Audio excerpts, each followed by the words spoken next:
Ini buku yang aku baca ketika dulu bangkrut. Nah, ini teman-teman buku tetralogi karya Kang Saptuari Sugiarto. Teman-teman pernah dengar nama Kang Saptuari? Jadi ini ceritanya nggak urut ya. Artinya walaupun teman-teman baca buku ini dulu nggak apa-apa, karena di dalamnya tidak sambung menyambung. Satu bab, satu cerita, kisah orang lain yang dulunya main riba dan kemudian mereka mendapatkan mudaratnya. Jadi dari buku ini kita banyak belajar menghindari kesalahan-kesalahan orang lain yang terdahulu. Nanti aku akan bacain salah satu ceritanya supaya teman-teman bisa mengambil hikmah dari apa yang ada di buku ini. Salah satu judulnya Kembali ke Titik Nol. Nah, aku inikan dulu ya. Yang atas dulu. Yang atas dulu. Jadi kayak begini bukunya. Oh, ini. Nih. Berani jadi taubaters dan kembali ke titik nol. Jadi yang manapun kita baca dulu nggak apa-apa. Ini dulu aku tumben nih dulu aku langsung tamat 4-4-nya. Pas banget lagi bangkrut 2018. Nah, ini bagian bawah, doa tak tertolak dan mencari jalan pulang. Jadi kisahnya ini bener-bener bikin haru teman-teman.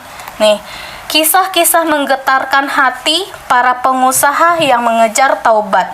Hidup makin hebat, bisnis makin kuat. Kembali ke titik nol, kisah-kisah inspiratif perjuangan para pengusaha membebaskan diri dari jeratan riba.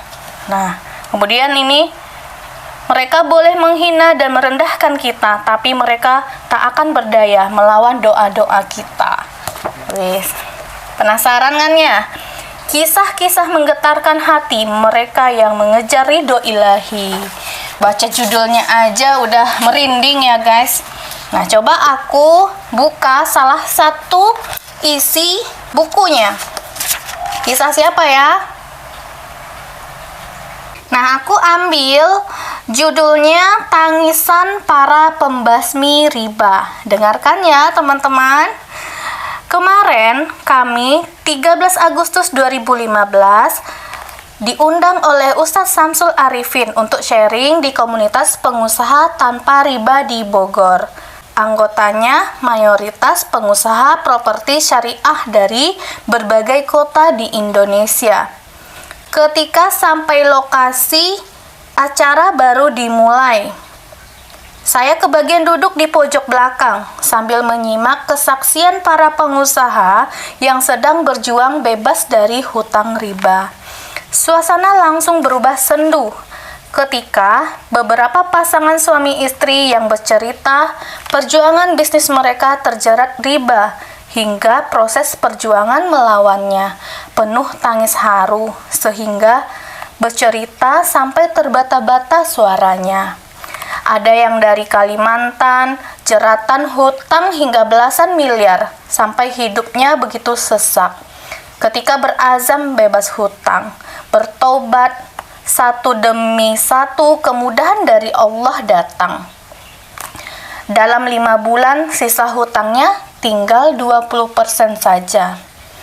Ada yang dari Jawa Barat, kehidupan mereka kacau balau ketika beban hutang menumpuk, tagihan menggila, debt collector mulai berdatangan. Tersadar ketika tahu ilmu soal riba, pasrah total pada aturan Allah. Tobat, pertolongan Allah lalu datang. Satu persatu proyeknya jalan lagi, hutangnya mulai berkurang banyak. Beban di kepala juga berkurang. Keluarga yang selama ini terbengkalai karena ngurus hutang kembali harmonis lagi. Istrinya nangis terseduh-seduh. Bagaimana jeratan riba selama ini merampas ketenangan keluarga mereka. Ada pengusaha dari Sumatera yang sedang menggarap 6 proyek perumahan dimodali salah satu bank berlabel syariah. Seluruh penjualan rumah dari proyek tersebut dikumpulkan di satu rekening bank itu. Satu ketika menjelang Lebaran, dia mau mengambil uang untuk gaji karyawan dan THR uangnya di bank itu, tapi tidak bisa karena pihak bank menahan sebagai jaminan satu proyek yang belum berjalan. Dia marah luar biasa, sampai nego ke pimpinan bank. Uang tetap tidak bisa keluar. Ini bank syariah bukan sih? Ketika dia dalam kondisi kepepet pun, bank berlabel syariah itu tetap tidak membantunya. Dan dia harus menyaksikan wajah-wajah kecewa dari ratusan karyawannya yang tidak memiliki uang ketika Lebaran tiba. 2 hari setelah libur Lebaran, baru dia bisa membayar gaji dan THR karyawan. Itu pun dari pinjam uang 300 juta kepada kawannya. Sejak itulah dia memutuskan untuk membebaskan riba dari bisnisnya. Kawan saya, Mas Wingky, dulu mentor di Entrepreneur University yang mengajarkan ilmu tentang hutang. Hutang itu bagus, hutang itu mulia, hutang itu leverage. Kemarin pun melakukan pengakuan dosa, dan ternyata itu ilmu yang salah. Hutang puluhan miliar yang dimilikinya menjerat ke semua sendi kehidupannya. Ketika saya naik haji beberapa tahun lalu, di rekening saya ada uang bermiliar-miliar.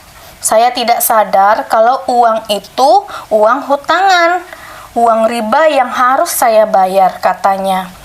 Tiap bulan dia harus menyiapkan uang 800 juta untuk membayar pokok dan bunganya.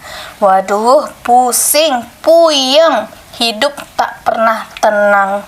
Ketika ilmu riba dia pahami, dia langsung bertobat dan berazam bebas riba. Aset propertinya mulai dijual satu persatu. Alphardnya diikhlaskan. Begitu juga mobil-mobil lainnya. Ketika tobat, maka harus berusaha keras melepaskan semua beban riba yang menjerat. Selanjutnya, Ustadz Samsul Arifin mengingatkan isi Quran Al-Baqarah 275. Orang-orang yang memakan atau mengambil riba tidak dapat berdiri, melainkan seperti berdirinya orang yang kemasukan setan lantaran tekanan penyakit gila. Keadaan mereka yang demikian itu adalah disebabkan mereka berpendapat sesungguhnya jual beli itu sama dengan riba, padahal Allah telah menghalalkan jual beli dan mengharamkan riba. Orang-orang yang telah sampai kepadanya larangan dari Robnya lalu terus berhenti dari mengambil riba, maka baginya apa yang telah diambilnya dahulu sebelum datang larangan, dan urusannya terserah kepada Allah. Orang yang mengulangi mengambil riba, maka orang itu adalah penghuni-penghuni neraka. Mereka kekal di dalamnya. Pantas kalau kebanyakan hutang, orang akan jadi sangat stres, kayak kena penyakit gila. Kalau dikejar debt collector rasanya begitu tertekan. Kalau pas bayar cicilan, hati tidak ikhlas dan tidak akan pernah tenang. Semua hukum Allah yang jelas ada di Al-Quran, dan ketika kita tetap nekat, neraka adalah ancamannya. Bahkan tidak usah di akhirat, dunia ini sudah jadi neraka buat mereka yang terus menumpuk riba. Allah ambil ketenangan di hatinya, diganti dengan kegelisahan hidup tiada habisnya. Nah, di sini ada fotonya ya teman-teman. Jadi kayak ada cerita, ada fotonya. Jadi foto ketika seminar-seminar yang diceritakan oleh Bapak ini. Tangisan para pembasmi riba dalam seminar pengusaha tanpa riba. Nah, sedikit lagi ya. Segini lagi. Ketika saya diminta untuk sharing, saya sekilas ingat ayat lanjutannya. Lebih ngeri ternyata. Hai orang-orang yang beriman, bertakwalah kepada Allah dan tinggalkanlah sisa riba yang belum dipungut. Jika kamu orang-orang yang beriman, jika kamu tidak meninggalkan sisa riba, maka ketahuilah bahwa Allah dan Rasul-Nya akan memerangimu. Dan jika kamu bertaubat dalam pengambilan riba itu, maka bagimu pokok hartamu, kamu tidak menganiaya dan tidak pula dianiaya. Saya pun memahami makna bahasa ayatnya, tinggalkan riba jika kamu orang yang beriman. Jika kita tetap ngeyel, ya kita berarti orang yang tidak beriman. Jika kita sudah diingatkan tetap ngeyel, tidak tanggung-tanggung, kita akan diperangi langsung oleh Allah dan Rasul-Nya. Astagfirullah, mau minta bantuan backing sama siapa, bro? Padahal sekali jewer, begitu mudahnya Allah memusnahkan harta dan seluruh hidup kita. Allah ambil sehat kita, ambil nikmat kita, seketika kita lumpuh tak berdaya. Yang merangi kita Allah langsung. Mau minta bantuan 100 batalion bersenjata lengkap, sekali libas jungkir balik tak bersisa. Tidak masalah aset-aset dan harta kita dijual. Kita dipandang bangkrut oleh tetangga, saudara, dan kawan. Yang penting kita tidak bangkrut di depan Allah. Itu jauh-jauh lebih mulia.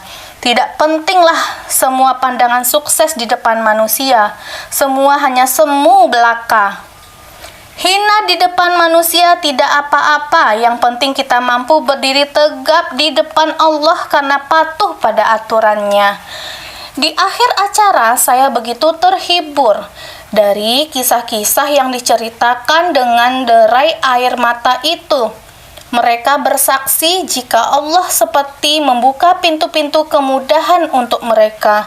Ketika langkah bertobat, tidak menambah hutang riba lagi, lalu berazam untuk melunasi semua hutangnya. Pintu kemudian satu persatu Allah mudahkan. Dan ini persis plek seperti pesan Kanjeng Nabi Muhammad. Sesungguhnya jika engkau meninggalkan sesuatu karena Allah, maka Allah akan mengganti bagimu dengan yang lebih baik bagimu. Citylink menerobos malam yang kelam membawa saya terbang kembali ke Yogyakarta. Langit di luar sana gelap, begitu luas tanpa batas. Hati makin takluk, saya tidak akan pernah sanggup melawan aturannya. Nah, ini kayaknya cerita Kang Satuari ya. Coba aku lihat. Iya kayaknya. Jadi Kang Satuari menceritakan kembali, karena ini Jogja ya. Iya, kayak ini cerita Kang Satuari nih. Jadi di sini banyak ya teman-teman, catatan ke-9, catatan kedua, pokoknya semacam status-statusnya Kang Satuari itu yang dikumpulkan gitu. Nih, kembali ke titik nol, tidak apa-apa tampak bangkrut di depan manusia daripada bangkrut beneran di depan Allah. Nah, jadi banyak banget teman-teman cerita-ceritanya di sini. Jadi di sini yang diceritakan itu kisah-kisah nyata. Makanya kita membaca ya kayak diceritakan orang aja, cerita sehari-hari kayak gitu. Nggak berat ceritanya. Jadi menusuk tapi ya. Cerita ringan tapi menusuk. Nah, silakan nanti teman-teman kalau penasaran dengan bukunya bisa juga di order. Aku nggak lengkap sih bukunya, adanya cuma 3 di aku, cuma sisa beberapa, 5 piece masing-masing atau berapa gitu. Harganya 129 atau 139.000. Nah, promo penghabisan hanya 99.000. Nah, tunggu ya, nanti aku bacain lagi kisah-kisah yang lain. Semoga bermanfaat. Assalamualaikum warahmatullahi wabarakatuh.